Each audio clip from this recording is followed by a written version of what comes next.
Yasujiro Ozu's Tokyo Story and Wim Wenders' Kings of the Road both tell stories where the plot is thin and dialogue is scattered through their films. This might seem like an issue in modern cinematography, but for them, it's like removing distractions. These directors keep their audience's attention with a camera placement and scenes created with intent. In these dramas by Ozu and Wenders, we see how significant of a role framing plays in the atmospheric feel of scenes, which carries extra importance in their style of storytelling, where the relationships between characters and psychological themes are the main focuses of their films. Now let's talk about their filming styles. Ozu's camera placement often sits low and almost never moves. This makes the audience feel like they are in the room observing the characters. It adds to the tension when something serious is being discussed and adds to the joy when something is being celebrated. It makes you feel like part of the conversation. He builds Tokyo Story out of what Philip Lopate refers to as pillow shots, which help transport the audience through scenes by showing landscapes or empty rooms. These shots aren't just transitions, they're containers that hold emotion that is not directly stated in the character's dialogue.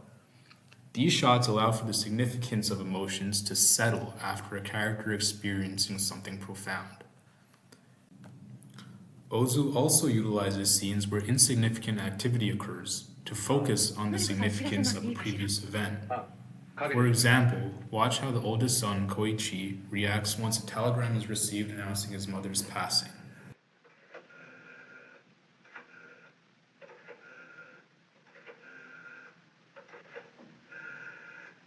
Notice how the silence adds so much to the gravity of the situation. Koichi clearly doesn't know what to do with himself.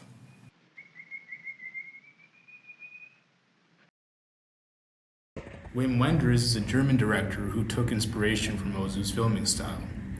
He appreciates how stillness makes the audience contemplate film's occurrences, rather than quickly moving to the next scene to keep the audience entertained.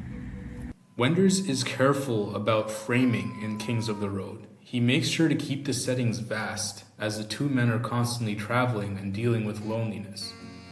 At the same time, he boxes them in to add the effect of feeling stuck. He also utilizes doorways and windows similar to Ozu, naturally creating a frame within the camera frame. How does this affect the relationships between the characters? Tokyo Story is constructed around the relationships between an elderly couple and their relationships with their grown children. Almost everyone in the family is either too busy or disappointed to even have them around.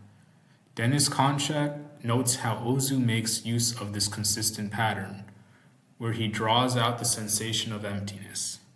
Each scene contains dialogue between some members of the family, usually leading to the parents' dissatisfaction, then a distant shot of the surrounding setting or empty rooms and hallways. While watching the film, I slowly started to understand that the children are too busy with their lives, and I began to feel the parents' disappointment. The beginning of Kings of the Road contains very little dialogue. The two men, Bruno and Robert, become friends without speaking to each other at all. Instead, Wenders creates this crazy scenario where Robert drives his car full speed into a lake. Bruno watches this happen and stands at the shore where Robert slowly makes his way back, with his clothes and belongings drenched. They can't do anything but laugh, and the kinship between them is immediately felt. The absurdity of the situation through Bruno's eyes is felt by the audience as well. I found myself chuckling with the pair and was instantly hooked on this filming style and how it controls the atmosphere of the film. Both films also use techniques like the full face shot and reverse shots. These angles help the audience focus on emotions in the characters' faces as they're speaking their thoughts. In addition, the combination of these choices transport the viewer into the character's position. It feels like you are being spoken to directly and listening to what they have to say. Watch how the eye contact between husband and wife displays pure understanding between a couple who has lived many years together. Meanwhile, the lack of eye contact from Robert in this scene gives Bruno a different sense of understanding. which again is observed in his facial expressions. Was ist denn die nächste größere Stadt?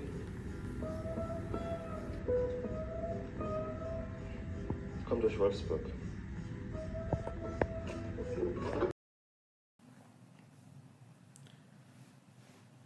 Common themes include psychology of the human mind and changes that happen in society. Both films serve as a lesson on acceptance. The understandings that the characters come to at the end of each of the films are not dramatic. The films end calmly, and the viewers are given the sensation of sitting with an uncomfortable thought and coming to terms with it. In Tokyo Story, Shukichi and his wife Tomi must eventually come to terms with their children's differences, and the parents learn to be more content with their children's lives. They accept what life has offered them and understand that they should be content. On the contrary, the two men in Kings of the Road come to terms with the fact that they fear change. They understand through their time spent with each other that they must accept the past for what it was, in order to make changes that will help them fulfill the life they desire. Another common theme is about societal shifts. In Tokyo Story, the grown children of Shukichi and Tomi represent a modernized, individualistic ideal in post-war Japan. Ozu frames this change in tradition as something that kind of goes unnoticed. It has become the new norm. In Kings of the Road, there is also a societal shift taking place in post-war Germany.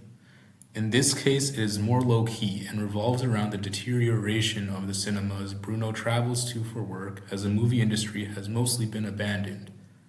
Both films depict how society evolves and begins to leave certain things in the past.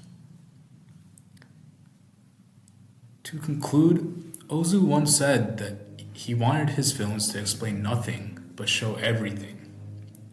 Wenders, discovering Ozu's art, used the same trust and stillness to frame his own concept of fading culture.